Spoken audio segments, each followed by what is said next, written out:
छठी शताब्दी ईसा पूर्व में ही संस्कृत में ब्राह्मणों में धर्मशास्त्र नामक ग्रंथों की रचना शुरू कर दी थी। इनमें धर्मशास्त्रों में राजा के क्या कर्तव्य है, राजा को कौन से कार्य करने पड़ते हैं, क्षत्रिय वर्ग राजा क्षत्रिय वर्ग से होगा, वर्ण व्यवस्था और वर्ण व्यवस्था में हर वर्ण के क्या कार्य हैं और राजा कौन कौन से कार्य करेगा, क्षत्रिय वर्ण के लोग कौन कौन से कार्य करेंगे, ये सारे जो नियम और कानून थे वो धर्मशास्त्रों में संकलित किए गए थे, बताया गया था।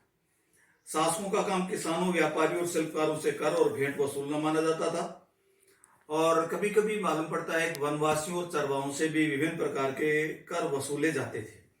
ये भी माना जाता है कि राजा को धन संपत्ति जुटाने का एक ये कह सकते हैं कि जुटाने का वैध उपाय पड़ोसी राज्यों पर हमला करना और वहां से लूट का जो धन था एकत्रित करना, वो भी एक वैध उपाय माना जाता था। और धीरे धीरे अब राजाओं ने अपनी एक स्थायी सेना तैयार कर ली थी और उसका विस्तार करने लगे थे, जबकि कुछ जो छोटे शासक थे उन्होंने कृषक समूह पर जो अस्थायी सेना के रूप में उनको नियुक्त किया जाता था। जो 16 महाजनपद थे, इन 16 महाजनपदों में कभी कभी कुछ जनपदों के नाम आ जाते हैं और इनमें जो महत्वपूर्ण नाम है वो पहले अपनी बात हुई 16 महाजनपदों में वज्जी, मगध, कौशल, कुरु, पांचाल, गंधार, अवंती, ऐसे 16 महाजनपद जिनमें से प्रमुख कहे जा सकते हैं, नाम पूछे जा सकते हैं, जिसमें आपको बताने होंगे वज्जी, मगध, कौशल, कुरु, पांचाल, गंधार, अवंती, ये 16 महाजनपदों में से प्रमुख थे। अब इन 16 महाजनपदों में से एक महाजनपद महत्वपूर्ण रूप से विकसित हुआ, ताकतवर बनकर उभरा और उस महाजनपद का नाम है मगध। अब प्रश्न आता है कि मगध ही क्यों ताकतवर हुआ? 16 महाजनपदों में से सबसे जो ताकतवर बनकर उभरा उसमें मगध प्रथम बना।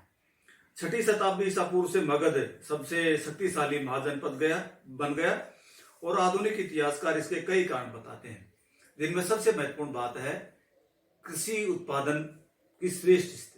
जो मगध का क्षेत्र, मगध को हम कह सकते हैं वर्तमान का बिहार और जो छत्तीसगढ़ झारखंड वाला क्षेत्र है वो मगध था। मगध का जो राजधानी थी राजगृह, राजगीर, उसके आसपास का जो गंगा और सोन नदी का जो क्षेत्र था वो बहुत अधिक उपजाऊ था, तो कृषि की स्थिति इस क्षेत्र में अच्छी थी, खेती की उपज खास तौर पर अच्छी होती थी। दूसरी खास बात ये इस क्षेत्र में थी कि लोहे की खदानें थी और लोहे की खदानें होने से लोहा पर्याप्त मात्रा में उपलब्ध था। लोहा पर्याप्त मात्रा में उपलब्ध होने के कारण हथियार और औजार बनाने के लिए इनको लोहा निकट मिलता था और जहां हथियार और औजार होंगे वो राज्य उतना ही ताकतवर हो जाएगा।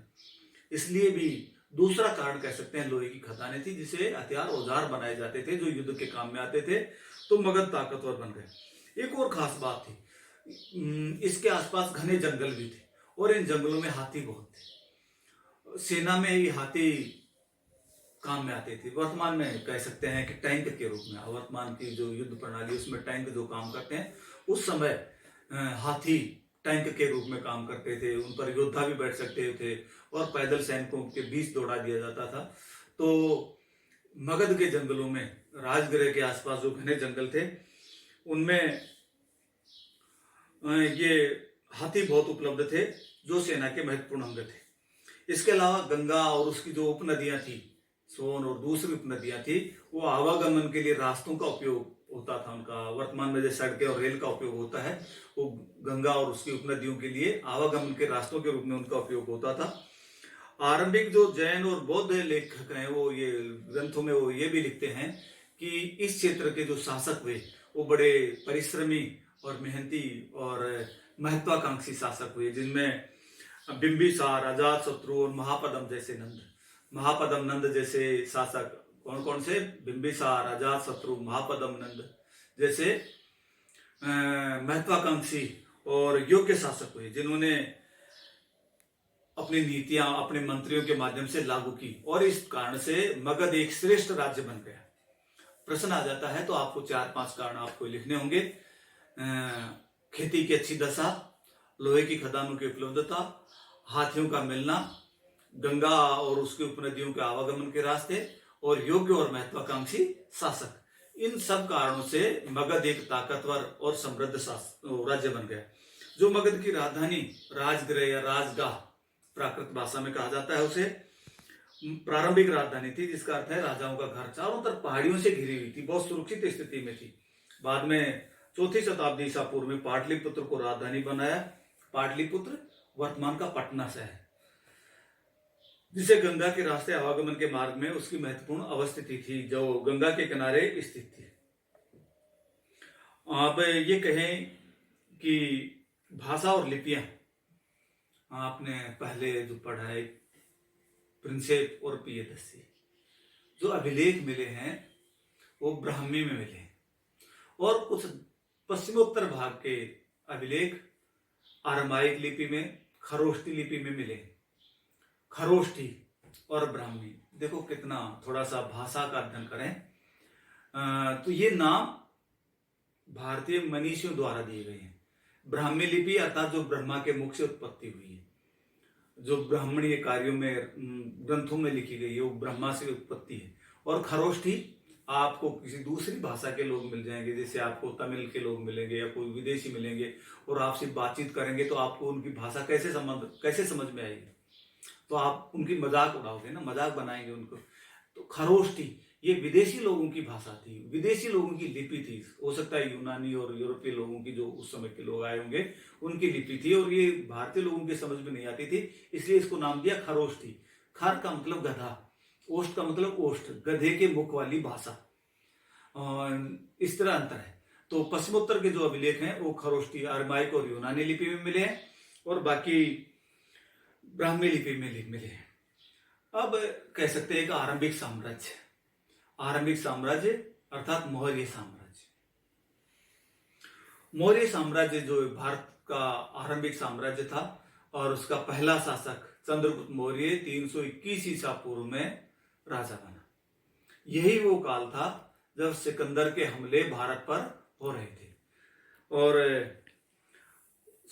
चंद्रगुप्त मौर्य का जो साम्राज्य था वो वर्तमान के अफगानिस्तान और बलूचिस्तान से संपूर्ण भारत में, उड़ीसा के तटवर्ती भाग और वर्तमान के कर्नाटक का दक्षिणी भाग तक ये मौर्य साम्राज्य फैला हुआ था। और आरंभिक साम्राज्यों में भारत का जो सबसे महत्वपूर्ण शासक माना जाता है अशोक, वो इसी चंद्रगुप्त मौर्य का पोता था। अब बात आती है मौर्य साम्राज्य के बारे में जानकारी के स्रोत क्या क्या है। मौर्य साम्राज्य के बारे में इतिहासकारों ने जब सामग्री एकत्रित करने का प्रयास किया, पुरातत्ववेताओं ने इसके लिए प्रयास किया, तो जो सबसे महत्वपूर्ण सामग्री जो है वो पुरातात्विक सामग्री है।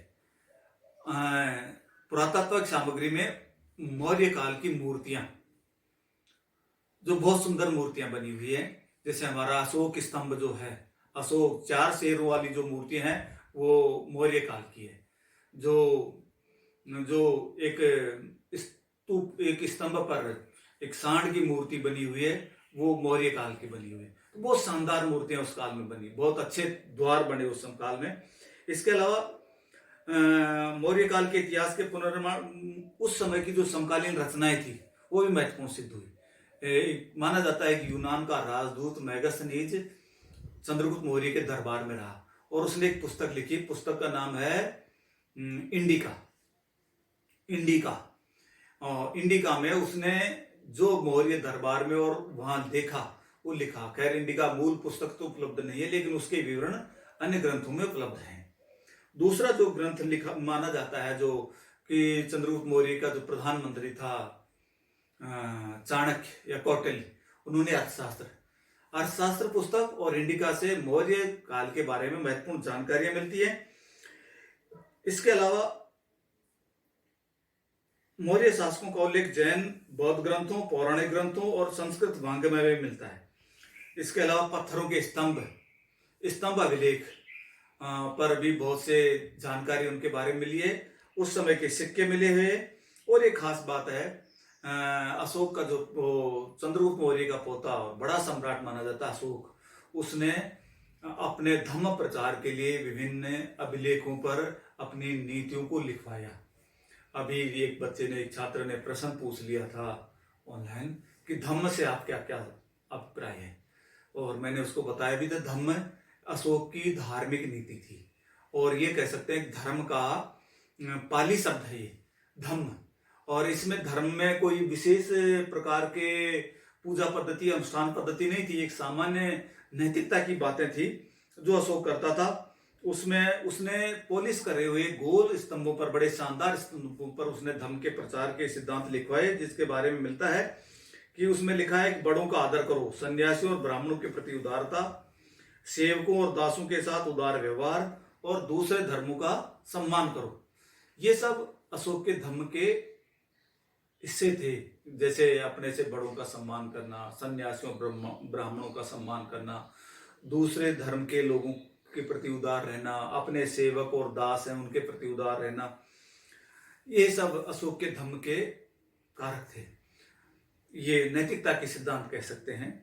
साम्राज्य का प्रशासन, अब मौर्य साम्राज्य इतना बड़ा था तो प्रश्न उठता है कि इतने बड़े साम्राज्य का प्रशासन कैसे चलता था।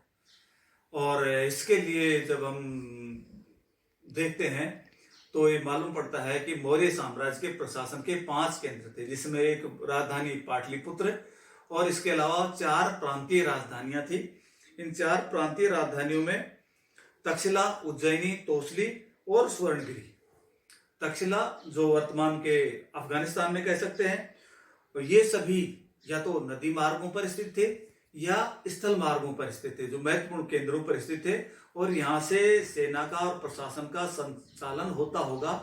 ये भी माना जा सकता है कि उस समय रास्ते दुर्गम थे, तो राजधानियों के निकट ही प्रशासन मजबूत रहा होगा और दूरवर्ती क्षेत्रों में प्रशासन ढीला होता गया होगा।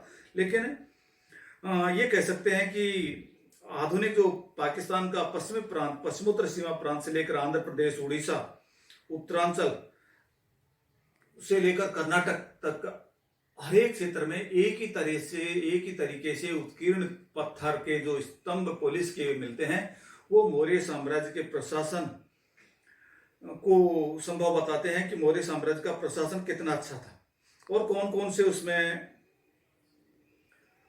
केंद्र आते थे। साथ ही जो मार्ग थे, आवागमन के मार्ग थे, जैसे नदियां या स्थल मार्ग, उन पर सेना का नियंत्रण रहता होगा। सेना इन लोगों के, आने जाने वाले लोगों की सुरक्षा करती होगी, राज्य के विद्रोहों का दमन करती होगी और पड़ोसी शासकों को जीतने का प्रयास करती होगी। तो सेना का एक महत्वपूर्ण प्रभाव था। स्वर्णगिरी की बात करें, वो एक किसी नदी या स्थल मार्ग पर तो नहीं था, लेकिन वहां सोने की खानें थी। स्वर्णगिरी का मतलब सोने का पहाड़, सोने की खानें आधुनिक कर्नाटक में, तो वो भी एक महत्वपूर्ण केंद्र था, उसकी सुरक्षा भी की जाती होगी। इस तरह से साम्राज्य के संचालन के लिए भूमि और नदी दोनों मार्गों से आवागमन बना रहा था और आवश्यक था। राजधानी से प्रांतों तक जाने के लिए कई सप्ताह और महीनों का समय लगता होगा। इसका अर्थ था कि यात्रियों के खाने पीने, उनके रख रखाव, आराम करने के लिए जगह जगह सुरक्षा के लिए स्थान बने होंगे, आराम और रख रखाव के लिए उनके स्थान बने होंगे, भोजन। अब इसके लिए मेगस्थनीज ने, सेना के लिए मेगस्थनीज ने एक समिति और 6 उप समितियों का उल्लेख किया है। वो हम अगले वीडियो में देखेंगे कि 6 उप समितियां क्या क्या काम करती थी। धन्यवाद।